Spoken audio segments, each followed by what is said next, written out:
سیدہ عائشہ صدیقہ کہتی ہیں زمانہ سو جاتا اور میرے رسول مصلی بچھا کے کھڑے ہو جاتے، او یار کھیتی باڑی کر کے نہیں، محنت مزدوری کر کے نہیں۔ جناب عائشہ کہتی ہیں میں یہ بھی دیکھتی کہ حضور ایک آیت شروع کرتے تو ساری رات اسی کو پڑھتے، اور میری نظر جاتی تو قدم مبارک پہ ورم آ جاتا۔ یار نماز پڑھ کے اتنی مشقت کر کے اتنی جد و جہد کر کے ورم آ گیا، یا رسول اللہ اتنی محنت کیوں کرتے ہو؟ فرمایا افلا اکون عبدا شکورا، کیا میں اپنے رب کا شکر گزار بندہ نہ بنوں؟ صحابہ کا ذوق عبادتوں کا، ریاضتوں کا، تلاوتوں کا، طبیعت ہے ان کی، وہ ایک دوسرے کو، حضرت مولا علی شیر خدا کرم اللہ تعالی وجہہ الکریم کے زمانے میں روم کے بادشاہ نے کہا یار یہ مسلمانوں کا پتہ تو کرو، یہ آخر کیوں اتنے زیادہ مجاہد ہیں؟ اس زمانے میں جاسوس بھیجنے کا مزاج تھا، اب تو جاسوس پکڑا جاتا ہے، اب تو جاسوس ہو، اور جاسوسی کا شوق ویسے آج بھی ہے۔ عرض کروں تھوڑی سی بات اس عنوان سے، پتہ کیا ہمارا مسئلہ ہے؟ ہم جہاں جاتے ہیں نا وہاں تھوڑی خوشبو سونگنے کی کوشش کرتے ہیں، وہ کیا ہے تو یہ کیا ہے تو ادھر کیا ہے تو تھوڑا سا ادھر کیا ہے۔ میرے رسول پاک پڑھیے درود شریف، سارے پڑھیے ذرا زور سے، صلی اللہ تعالی۔ نبی پاک علیہ السلام نے فرمایا جاسوسی نہ کرنا ورنہ تم بندوں کو خراب کر دو گے، اور فرمایا اس طرح نہ ہو کہ تم کسی کے اب کھول نہ نکلو تو تمہارے پہلے کھول جائیں۔ یہ جو ذوق ہے نا یہ ختم کریں، چھوڑیں، مطلب آپ کس چکر میں پڑے ہوئے ہیں؟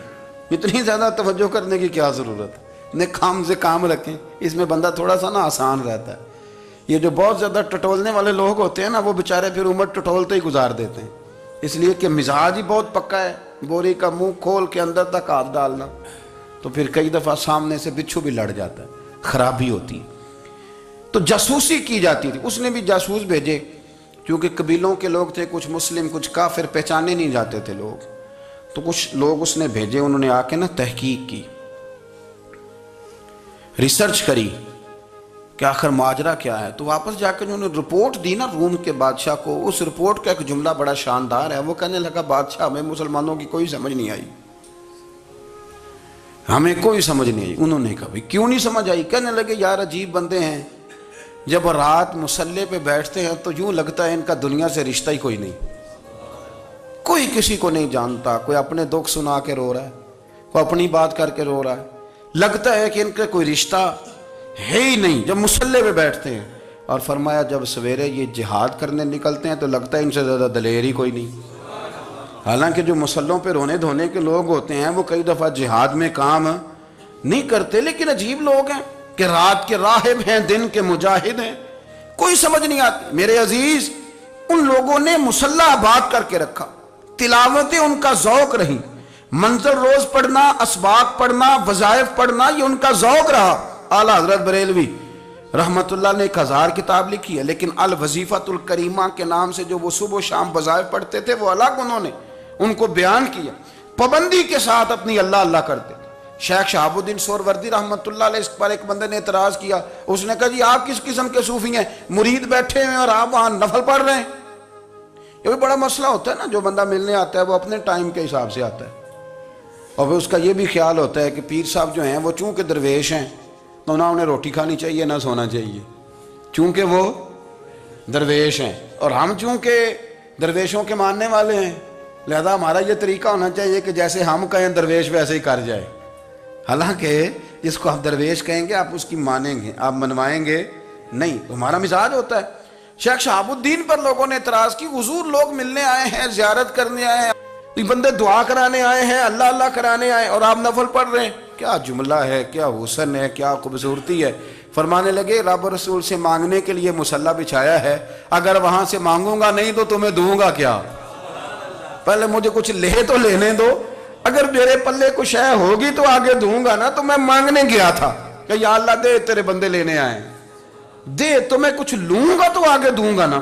لیکن ہمارا یہ سٹیٹس، یہ مزاج، یہ شعور نہیں ہے، گپیں، کہانیاں، داستانیں، گفتگو، خطابت، واز، کیا بات۔ لیکن اگر کچھ کرنے کا کام ہو تو وہ نہیں ہم سے ہوتا۔ میرے نبی کریم علیہ السلام نے مصلی سے دل لگانے کا درس دیا، حضور نے توجہ دلائی، صحابہ اس ذوق کے حامل لوگ تھے، وہ کوشش کرتے تھے جناب صدیق اکبر رضی اللہ تعالیٰ عنہ کا عبادت کا مزاج ہمیشہ قائم رہا. حضرت عمر فاروق ساری رات اللہ کے حضور کھڑے رہے. حضرت عثمان غنی رضی اللہ تعالیٰ عنہ عشاء کی نماز پڑھ کے 2 رکعتوں کی نیت باندھتے تھے. 15 سپارے پہلی رکعت میں پڑھ دیتے تھے اور 15 سپارے قرآن مجید کے دوسری رکعت میں پڑھ دیتے تھے. آپ نے نا حضرت عمر فاروق کے وصال کے بعد ان کی ایک بیوہ سے نکاح کیا. حضرت عثمان غنی نے نکاح کیا. وہ خاتون آپ کے نکاح میں آئیں تو عرض کرنے لگیں امیر المومنین میرے لیے یہ اعزاز تو بہت ہے کہ میں امیر المومنین کی بیوہ تھی تو امیر المومنین کی منکوحہ ہو گئی ہوں، لیکن حضور نہ تو میں جوان ہوں کہ میرے اندر رغبت ہوتی اور نہ میں اب اس قابل ہوں کہ کوئی خدمت کر سکوں، میرے ساتھ نکاح کی وجہ کیا بنی؟ تو عثمان غنی رو پڑے. فرمانے لگے میں نے عمر فاروق کو مسجد میں اپنے رب سے ڈرتے ہوئے دیکھا ہے، میں نے اسے روتے ہوئے دیکھا ہے، عدل کرتے دیکھا ہے، انصاف کرتے دیکھا ہے، امت کی خیر خواہی کرتے دیکھا. تمہارے ساتھ نکاح اس لیے کیا ہے کہ تم مجھے یہ بتاؤ کہ عمر فاروق گھر کے اندر اپنے رب کو کیسے راضی کرتے تھے، گھر کے اندر کیسے راضی کرتے تھے، وہ طریقے بتلاؤ، تم بتاتی جانا اور میں بھی اسی طرح گھر میں عبادت کروں. میرے رسول کریم علیہ السلام نے ارشاد فرمایا، حضور فرمانے لگے جس گھر میں اللہ کا ذکر ہوتا ہے وہ گھر زندوں کا ہے، اور جس گھر میں رب کریم کا ذکر نہیں ہوتا وہ گھر زندوں کا نہیں ہے. گھر نا ہم نا کتابوں میں پڑھتے ہیں کہ ایک بزرگ کہتے ہیں، حضرت فضیل بن عیاض کہتے ہیں کہ میں ایک گلی سے گزر رہا تھا تو گھر کے اندر کسی قاری سامنے قرآن کی آیت پڑھ دی ولی من خاف مقام ربہ جنتان. میں تے میرے کانوں سے ٹکرائی تو اللہ نے میری کایا ہی پلٹ دی، میں توبہ کر گیا. اب گھر کے اندر سے آواز آئے تو صحیح نہ تلاوت کی، پر اندر سے آواز آتی نہیں، یا ڈیک بجنے کی آواز آتی ہے، یا ٹی وی چلنے کی آواز آتی ہے، یا دھوم مچانے کی آواز آتی ہے. عبادت کا وہ جو خاص شوق تھا، وہ جو حسن تھا، وہ جو توانائی تھی، وہ جو بات تھی. ایک جگہ پہ ہم بیٹھے تھے تو وہاں ایک صاحب آئے اور انہوں نے آتے ہی کہا کہ مہربانی کریں ذرا مجھے مصلی دے دیں، میرے نہ کچھ نفل رہ گئے. تو میں نے وضو کر لیا تو کوئی مصلی مل جائے. مصلی انہیں دے دیا گیا، وہ مصلی لے کے چلے گئے تو پیچھے ایک صاحب نے تبصرہ کیا، کہنے نے کتنا ریاکار بندہ ہے، لوگوں کو دکھا رہا ہے کہ میں نفل پڑھتا ہوں، ہے کوئی بات کرنے والی. میں نے اسے کہا تو مہربانی کرنا اس طرح کی ریاکاری تو بھی کر، پکڑ مصلی اور جا تو بھی تھوڑی ریاکاری کر کے آ، اٹھ ذرا شکر کر کوئی یہ ریاکار بھی ملا ہے، کوئی نفل پڑھ کے ریاکاری کر رہا ہے. اللہ کا میں کہتا ہوں کو پڑھے تو صحیح نہ، یا یہ کوئی دور ہے نفل پڑھنے کا؟ اس میں تو لوگوں کا مزاج ہی نہیں، طبیعت ہی نہیں. میں نے کہا چل مہربانی کر یہ لے مصلی اور تو بھی جا تھوڑی سی یا کر یا ریاکاری کرو تو صحیح نا. مزاج ہی نہیں، ذوق. جمعے کی نماز پڑھ کے یوں دنیا بھاگتی ہے، او ہو پتہ نہیں کون سی پیچھے آگ تھی جو بجھائی جائے گی. اور آج تک لوگ مسئلہ پوچھ رہے ہیں کہ جمعے کی بعد والی سنتیں کتنی ہوتی ہیں. میں نے کہا کتنے سال ہو گئے جمعہ پڑھتے، کتنے سال ہو گئے، ابھی تک سنتوں کا نہیں پتہ، ابھی تک نے علم کے پہلے کتنی رکھتے ہیں اور بعد میں کتنی رکھتے ہیں. فجر کی سنتیں کب پڑھنی چاہیے، سنو فجر کی سنتوں کے بارے میں. میرے رسول کریم سید عالم صلی اللہ تعالی علیہ وسلم سے ایک صحابی نے پوچھا تھا حضور میری فجر کی سنتیں رہ گئیں یا رہ جاتی ہیں تو حکم کیا ہے؟ کیا انداز ہے حضور کا. بخاری مسلم کے لفظ سنو. حضور سید عالم صلی اللہ علیہ وسلم فرمانے لگے، اس نے کیا پوچھا تھا، حضور جواب کیا دیتے ہیں؟ فرمایا فجر کی سنتیں کبھی نہ چھوڑنا، فجر کی پہلی 2 سنتیں کبھی نہ چھوڑنا. یا رسول اللہ صلی اللہ تعالی علیہ وسلم میری رہ گئی ہیں، رہ جاتی ہیں. فرمایا فجر کی 2 سنتیں نہ چھوڑنا. فرمایا فجر کی پہلی 2 سنتیں مجھے دنیا اور دنیا کے اندر جو کچھ ہے وہ سب سے زیادہ پیاری ہے. فجر کی 2 سنتیں دنیا اور دنیا میں جو کچھ ہے مجھے وہ سب سے زیادہ پیاری ہیں. اس لیے فجر کی سنتیں نہ چھوڑنا. اپنا ذوق، اپنی طبیعت، ہم نے نا ذوق غلط بنا لیا ہے. اگر 20 بندے کہہ بھی دیں گے تو نے بڑی شاندار تلاوت کیا تو کیا اس سے بنے گا؟ 100 بندہ کہہ بھی دے تیری کیا بات ہے، کیا بات ہے نعت خاں کی، کیا بات ہے علامہ صاحب کی، پیر صاحب کی، پیر مہر علی شاہ صاحب رحمت اللہ علیہ. آپ تشریف فرما تھے تو آپ کے ایک ہی بیٹے بابو جی جن کو کہا جاتا ہے، جس دن صاحبزادے پیدا ہوئے تو خادم نہ وہاں سے نکلا. ان لوگوں کے شوق اور طرح کے تھے نا تو ان کی توجہ بھی اپنے شوق کی طرف رہتی. تو خادم نکلا اندر سے، پیر صاحب مبارک ہو، پیر صاحب مبارک ہو، پیر صاحب مبارک ہو، پیر صاحب مبارک ہو. شور کر رہا ہے. تو پیر صاحب کو وجد ہو گیا، اللہ اکبر اللہ اکبر اللہ، او کیا ہوا، کس بات کی مبارک دے رہے ہو؟ عرض کی حضور اللہ نے بیٹا دیے۔ تو آپ فرمانے لگے اچھا حضور آپ کیا ہوا، آپ تو پریشان ہو گئے۔ فرمانے لگے جب تو نے 3 دفعہ کہا نا مہر علی کو مبارک ہو، تو میں سمجھا تھا شاید تجھے کسی نے بتا دیا ہے کہ مہر علی سے اللہ راضی ہو گیا۔ میں سمجھا تھا کہ شاید تو یہ خبر لے کے آیا ہے کہ کسی نے بتایا ہے کہ مجھے آج خبر ملی ہے کہ مہر علی سے رب اچھا پتر ہوا ہے، الحمدللہ اللہ کا شکر ہے، پر میرے لیے مبارک کا دن وہ ہوگا جب میرا رب کہے گا کہ میں مہر علی سے راضی ہوں، میرے محبوب کہیں گے کہ میں مہر علی سے۔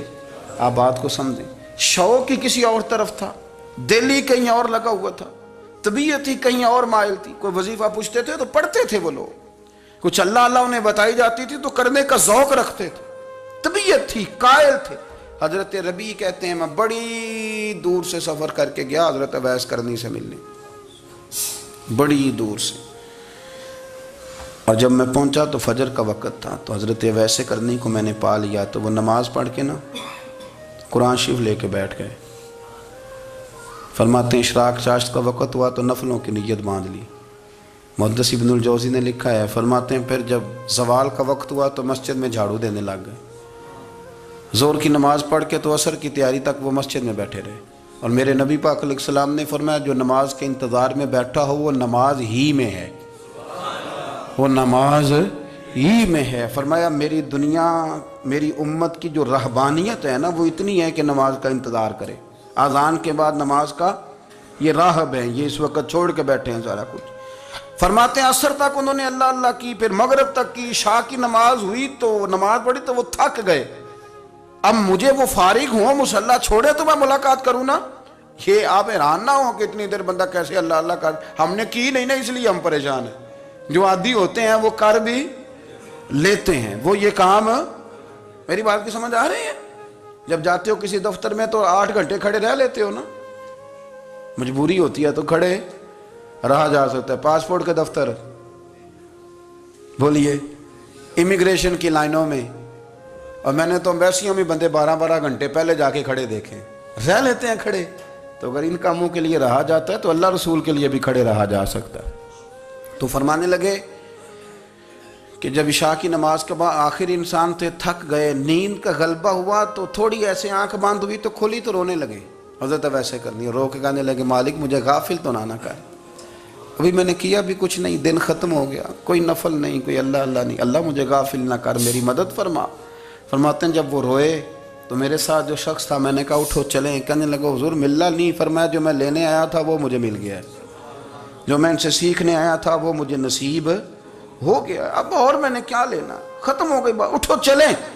اللہ کے بندوں نے حضرت ربیعہ بن کعب اسلمی رضی اللہ تعالیٰ عنہ فرماتے ہیں، کہتے ہیں جب بنو قریظہ اور بنو نذیر یہودیوں کے ساتھ حضور علیہ السلام نے جنگ کا اعلان فرمایا تو وہ دشمن ہو گئے، ہمیں خطرہ تھا کہ وہ رات کو کہیں محبوب کو تکلیف نہ دیں، تو کچھ لوگ نا تلواریں لے کے نبی پاک کے دروازے پہ پہرے داری کرتے تھے۔ گن مین رکھنا حرام نہیں، اگر کسی کو واقعی خطرہ ہو تو اس کے لیے سنت بھی ہے۔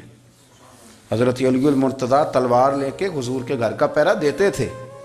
حضرت ربیعہ بن کعب اسلمی رضی اللہ تعالیٰ عنہ فرماتے ہیں کہ رات میری ڈیوٹی تھی کہ میں حضور کے گھر کا پہرا دوں گا، تو فرماتے ہیں میں باہر سن رہا تھا، ساری رات ہی میرے نبی پاک نے اللہ کی تسبیح پڑھی، ساری رات، کبھی تسبیح، کبھی تحلیل، کبھی تحمید، کبھی تکبیر، ساری رات۔